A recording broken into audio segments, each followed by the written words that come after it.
The Faridpur Hotel, which can be found in Dhaka, the capital of Bangladesh, on the Baraganga River bank, has recently gained quite a bit of notoriety for being the world's cheapest hotel. At those prices, you shouldn't expect to have access to private bathrooms because the rooms are more equivalent to those found in a floating hostel. For example, each room may contain up to 17 other guests who share common bunk beds. However, guests have the option to upgrade to stay in a private room rather than a shared one. You will be provided with a small locker in which to store your various worldly possessions. There are no beds at all, much alone mattresses for people to sleep on, so if a minimalist aesthetic is what you're going for, you don't need to go any further. The majority of the visitors are long-term residents. The majority of them are construction workers who live there for many months at a time. Because of this, the Faridpur Hotel is not a good choice for families. It is more suited for business travelers than vacationers. Think again if the thought of staying in a futuristic designer hub comes to mind when you hear the phrase floating hotel, since one such business in Bangladesh does not even provide its guests with mattresses. And to make matters even more uncomfortable for those who cherish their personal space, guests spending the night in its cheapest rooms will need to do so while lying close to other people who are on vacation. This makes things even less pleasant for individuals who appreciate their personal space. A night stay at the Faridpur Hotel in Dhaka can be had for as low as 31 pence, which explains why so many people choose to stay there despite the fact that the facilities are somewhat rudimentary. Think again if the thought of staying in a futuristic designer hub comes to mind when you hear the phrase floating hotel, since one such business in Bangladesh does not even provide its guests with mattresses.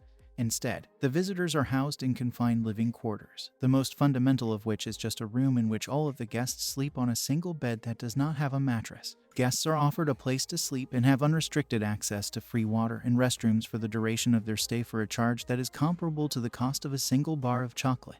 In the 1950s, the city of Dhaka saw the debut of its first budget-friendly floating hotels, which were primarily intended to serve the needs of Hindu merchants who traveled to the city for work along the Baraganga River. Their population became steadily larger throughout the course of time. These low-cost mattresses, on the other hand, are nothing like the plush accommodations, excellent furnishings, and breathtaking vistas that Western tourists are accustomed to finding in their hotels. Guests are offered a place to sleep and have unrestricted access to free water and restrooms for the duration of their stay for a charge that is comparable to the cost of a single bar of chocolate.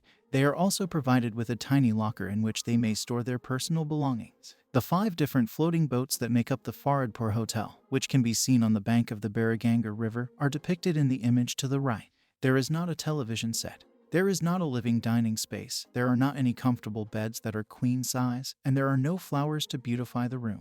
Despite this, one can walk into any floating hotel at any time of the day and find dozens of guests crammed into the rooms. The proprietor of the Faridpur Hotel, Mohammed Mustafa Mian, who is 46 years old, shared the following statement: "We have anything from roughly 40 visitors at a time in our hotel, and they remain for as long as 3 months." The hotel has a total of 48 rooms, each of which is comprised of a separate cabin and a bed.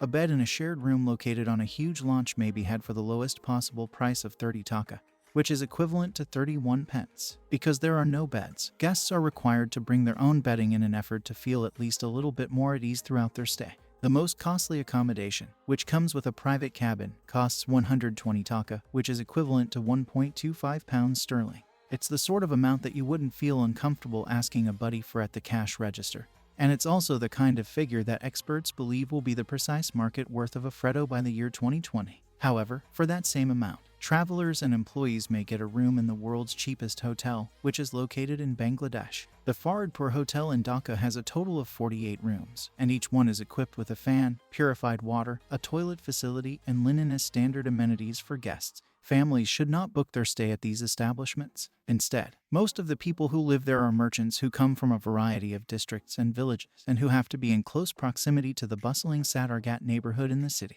In addition, there are a lot of business people who remain in. It's the sort of amount that you wouldn't feel uncomfortable asking a buddy for at the cash register. And it's also the kind of figure that experts believe will be the precise market worth of a Freddo by the year 2020. However, for that same amount, travelers and employees may get a room in the world's cheapest hotel, which is located in Bangladesh. The Faridpur Hotel in Dhaka has a total of 48 rooms, and each one is equipped with a fan, purified water, a toilet facility, and linen as standard amenities for guests' hotels for extended periods of time.